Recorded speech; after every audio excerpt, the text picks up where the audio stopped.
Today is May 16th. Welcome to Big Book Daily. My name is Rob. I am an alcoholic. It's a thrill, honor, and joy to be here with you today as we journey through the Big Book of Alcoholics Anonymous and the 12 Steps and 12 Traditions. Today on the Big Book, we're going to be continuing our journey through How It Works, pages 63 and 64, and also our personal story, Acceptance Was the Answer, pages 411 through 413. And finally, out of the 12 and 12, we are going to be wrapping up. We're going to be reading the top of page 144 in regards to tradition number 3. So with all that, my friends, hope you're doing well this morning. We've been given a brand new set of 24 hours, and it's up to us who we decide to be today. So I hope you're doing well, and let's go ahead and get to the good stuff. All right, my friends, so we're going to begin on page 63. Again, we're reading 63, 64 of How It Works. When we sincerely took such a position, all sorts of remarkable things followed. We had a new employer. Being all-powerful, he provided what we needed, if we kept close to him and performed his work well. Established on such a footing, we became less and less interested in ourselves, our little plans and designs. More and more we became interested in seeing what we could contribute to life. As we felt new power flow in, as we enjoyed peace of mind, as we discovered we could face life successfully, as we became conscious of his presence, we began to lose our fear of today, tomorrow, or the hereafter. We were reborn. We were now at step 3. Many of us said to our Maker as we understood him, God, I offer myself to thee, to build with me and do with me as thou wilt. Relieve me of the bondage of self, that I may better do thy will. Take away my difficulties, that victory over them may bear witness to those I would help, of thy power, thy love, and thy way of life. May I do thy will always. We thought well before taking this step, making sure that we were ready, that we could at last abandon ourselves utterly to him. We found it very desirable to take this spiritual step with an understanding person, such as our wife, best friend, or spiritual advisor. But it is better to meet God alone than with one who might misunderstand. The wording was, of course, quite optional so long as we expressed the idea, voicing it without reservation. This was only a beginning. Though, if honestly and humbly made, an effect, sometimes a very great one, was felt at once. Next, we launched out on a course of vigorous action. This first step of which is a personal house cleaning, which many of us had never attempted. Though our decision was a vital and crucial step, it could have little permanent effect unless at once followed by a strenuous effort to face and to be rid of the things in ourselves which had been blocking us. Our liquor was but a symptom, so we had to get down to causes and conditions. Therefore, we started upon a personal inventory. This was step 4. A business which takes no regular inventory usually goes broke. Taking a commercial inventory is a fact-finding and a fact-facing process. It is an effort to discover the truth about the stock in trade. One object is to disclose damaged or unsaleable goods, to get rid of them promptly and without regret. If the owner of the business is to be successful, he cannot fool himself about values. We did exactly the same thing with our lives. We took stock honestly. First, we searched out the flaws in our makeup which caused our failure. Being convinced that self, manifested in various ways, was what had defeated us, we considered its common manifestations. Resentment is the number 1 offender.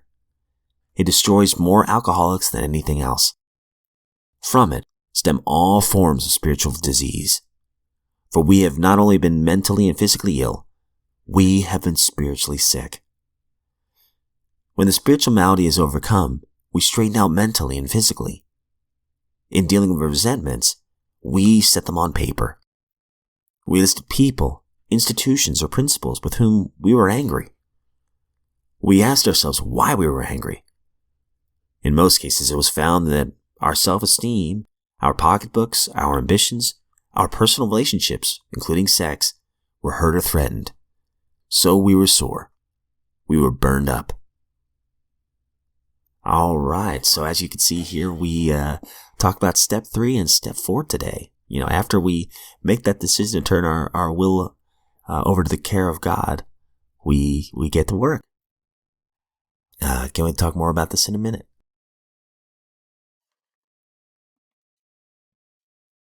And as you recall from acceptance was the answer, our friend is taking a plethora of pills just to manage a normal, and I put that in quotes, a normal day.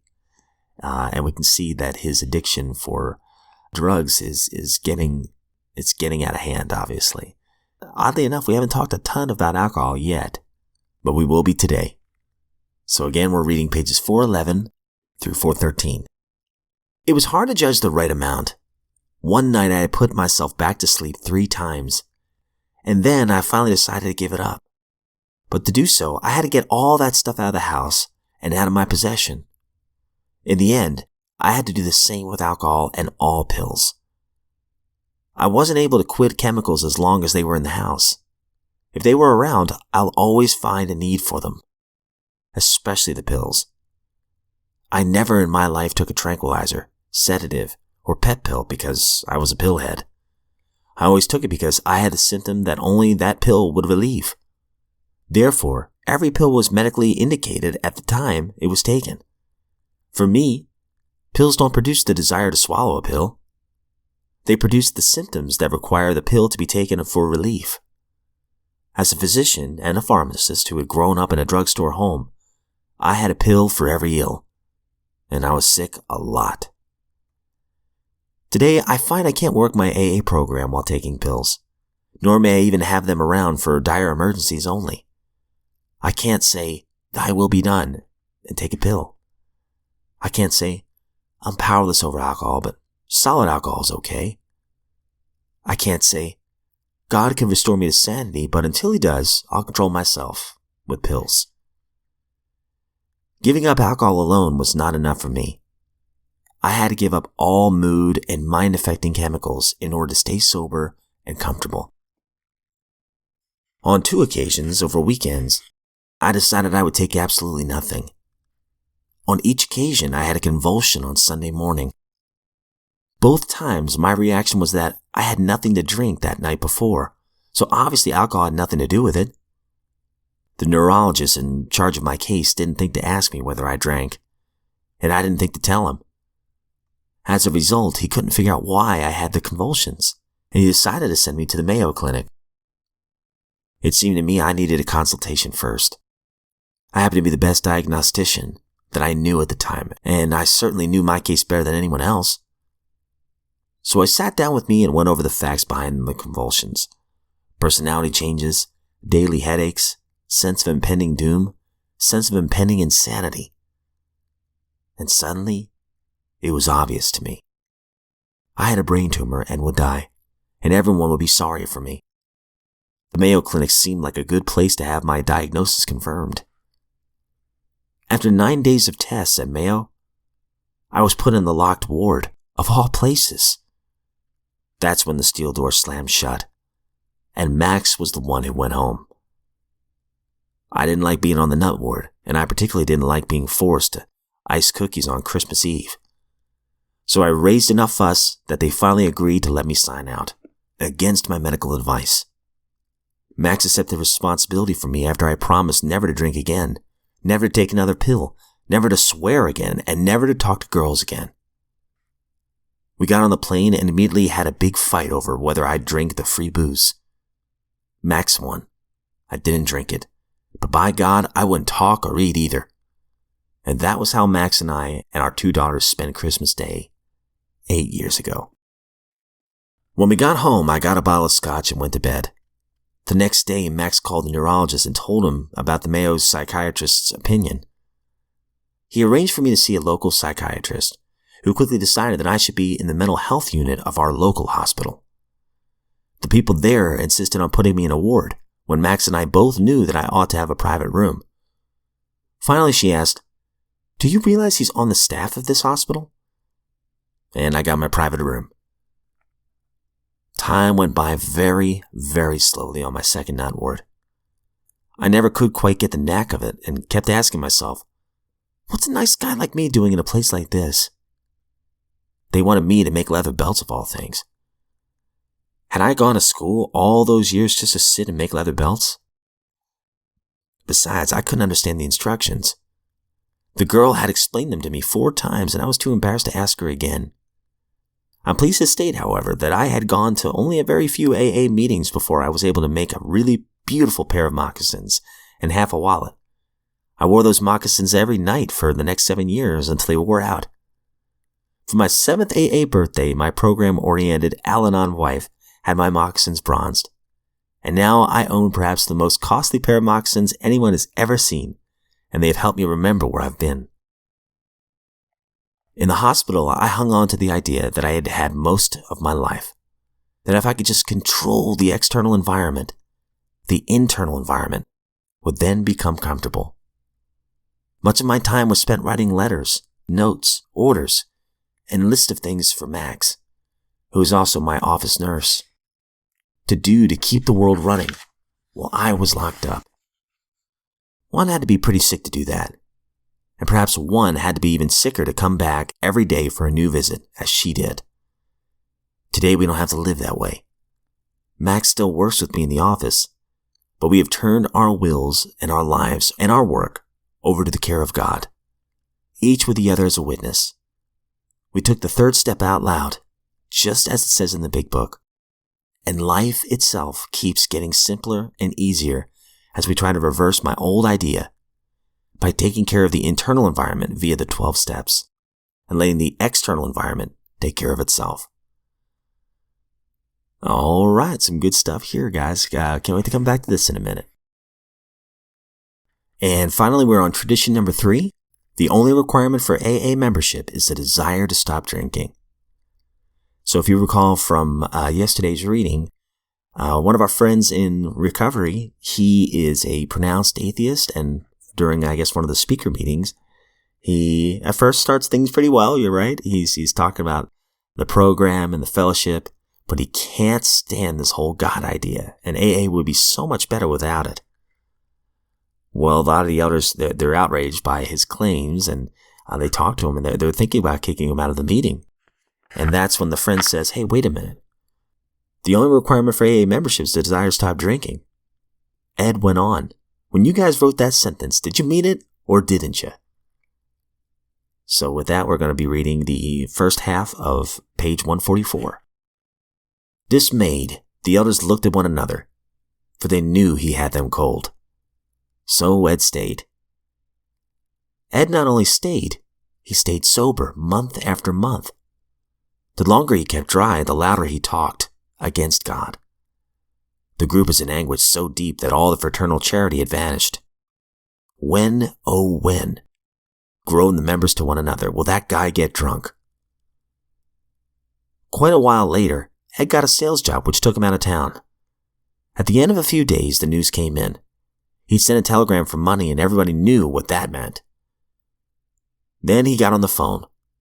In those days, we'd go anywhere on a 12-step job, no matter how unpromising. But this time, nobody stirred. Leave him alone. Let him try it by himself for once. Maybe he'll learn a lesson.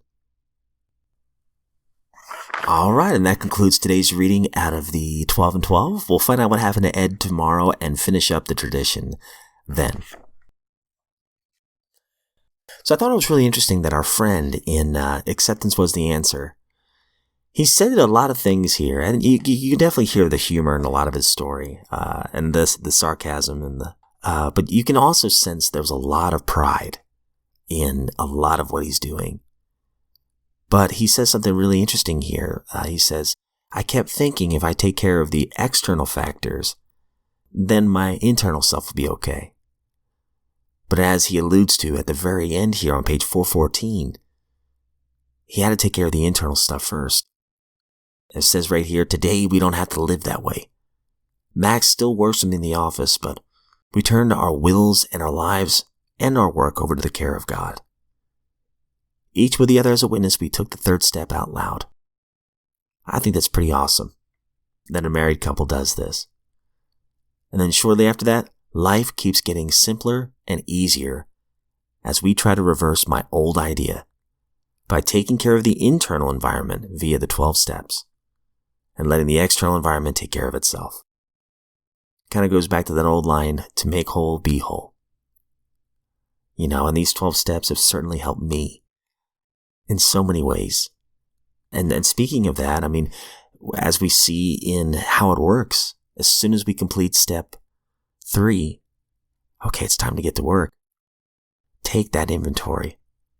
What are the things that are blocking me off from God? What are the things that are causing resentments in me? Was my self-esteem threatened? Writing these down on paper and being honest, because half measures avail us nothing. The only way I was truly going to see progress is if I laid everything out. So I love it. Shortly after step 3, making that decision, it's time to get to work. A lot of these are action steps. So with all that, my friends, if you are sober today, you are a miracle. And those who love you are very proud of you. Let's take today just one day at a time, one moment at a time. And my goal today is to have a heart of gratitude all throughout the day, because there's so much to be thankful for.